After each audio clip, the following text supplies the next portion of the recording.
Bismillahirrahmanirrahim. Assalamu alaikum. My name is Hassan, and today we are going to hide or disable blue tick or message seen in WhatsApp. So this will prevent both you and others from seeing when a message has been read, meaning you won't get blue ticks for read messages and others won't get them for messages you have read.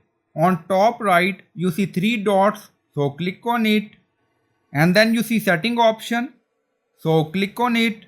So we are in setting and then you see privacy, so click on privacy. So we are in privacy section. Now you see read receipt.